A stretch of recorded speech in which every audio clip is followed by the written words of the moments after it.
చెప్పినటువంటి దాంట్లో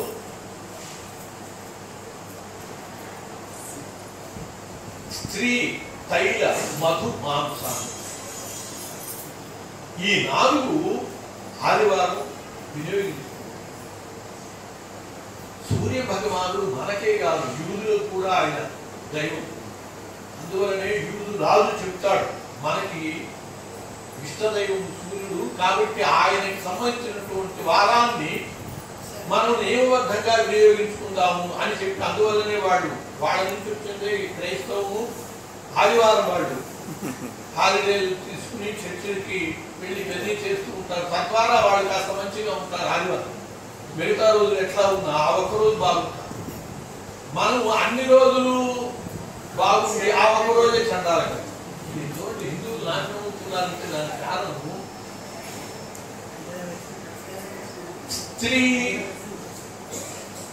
స్త్రీ పొందు ఆదివారం పనికిరాదండి. ఆరోగ్యం కోరుకునేవాడు చాలా మంది ఆ మిగతా రోజులన్నీ ఎక్కడో ఉద్యోగాలు చేసి ఆదివారం పప్పుకి చేస్తారు.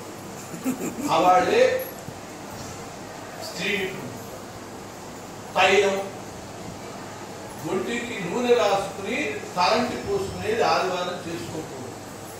తైలం అంటే అది అభ్యంగ స్నానము అంటే తలంటి పోసుకో. అంగం అంగం అభ్యంగం. అభ్యంజన స్నానం వేరు. చాలా మంది తెలియక అభ్యంగన స్నానం అంటారు. అభ్యంగనం తప్పండి. అభ్యంగ స్నానం అనాలి, లేకపోతే అభ్యంజన స్నానం అలా. అభ్యంజనం అంటే నలుగు రాసుకుని చేసుకునేది అభ్యంజనం. అంగం అంగం అభ్యంగం. ప్రతి అవయవానికి నూనె రాసుకుని చేసేది అభ్యంగ స్నానం. ఆదివారం నాడు కనుక తలంటి పోసుకుంటే నూనె రాసుకుని తలంటి పోసుకుంటే అంతకంటే రోజు మనము సెలవు రోజు కాబట్టి అందరూ వాళ్ళే తలంటి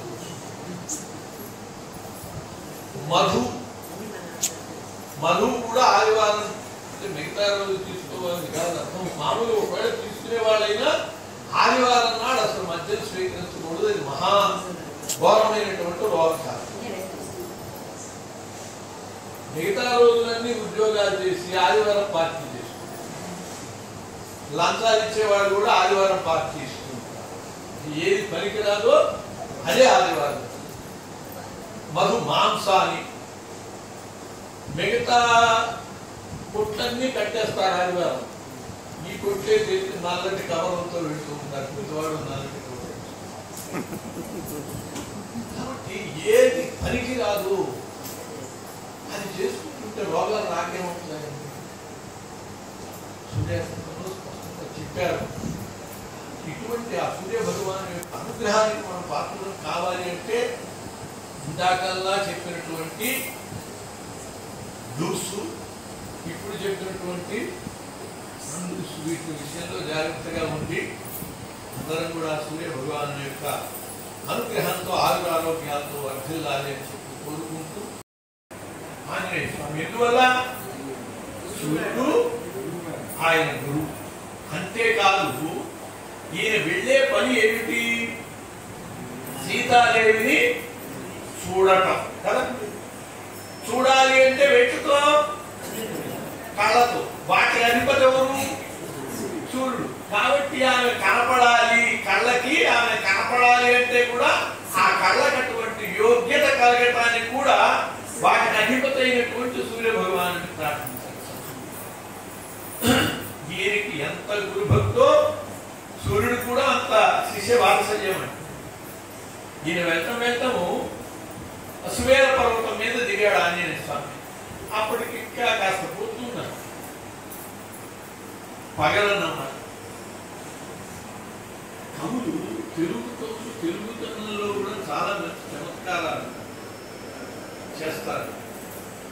ఎవరి భాషలో వాళ్ళకి ఈ పగలు కనుక నేను లంకలో ప్రవేశిస్తే రాక్షసులతో పగలు అవు ఏర్పడతాయి. పగలు అంటే పగ అంటే అని అనుకున్నారు. పగలు పెడితే పగలు అవుతాయి అని ఆగాడు. ఇంకో కవి చెప్తాడు తనకెంతయు ప్రియశిష్యుండైన నుండి కపివరుడు ఇతని పనికి ఎడగాకుండను పోక ఇచ్చితమను కరణి ప్రభాకరుడప్పుడు అపరగిరికి నరిగను అని వర్ణించారు. అనేక వ్యాధులు ఉండేవి, కానీ వాళ్ళవేమీ అసలు వాటిని పట్టించుకునేవాడు కాదు. దాని పని చేసుకుంటూ ఇతర పని మనం చేసుకుంటాం. అది జ్ఞాని అయినటువంటి వాడు వచ్చేటటువంటి ఆ కర్మానుభవాలని అలా అర్థం చేసుకుని స్వీకరించేట్లయితే సమస్య. మరి ఆరోగ్యం భాస్కరాదిచ్చే అనేది ఎట్లాగు అనంటే కర్మ వల్ల, కర్మ సాక్షి అండి. సూర్య భగవానుడు కర్మ సాక్షి, సూర్యుడిని కర్మ సాక్షి అంటారు విన్నారు, ఆయన కర్మ సాక్షి. కాబట్టి అటువంటి కర్మలని కూడా తొలగించగలిగిన శక్తి ఆయనకు. కర్మవశాన వచ్చినటువంటి వ్యాధులు ఆ కర్మ విమోచన జరిగితే ఈ వ్యాధులు బాధ.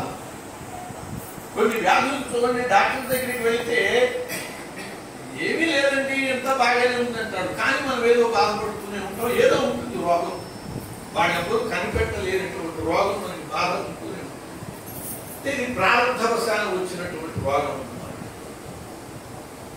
దానికి మార్గాలు ఉన్నాయి.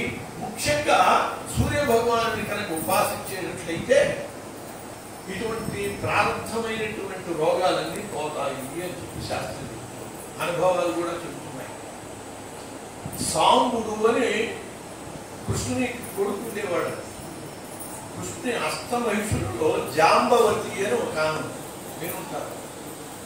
జాంబవంతుని కుమార్తె, పెప్పుడు కుమార్తె.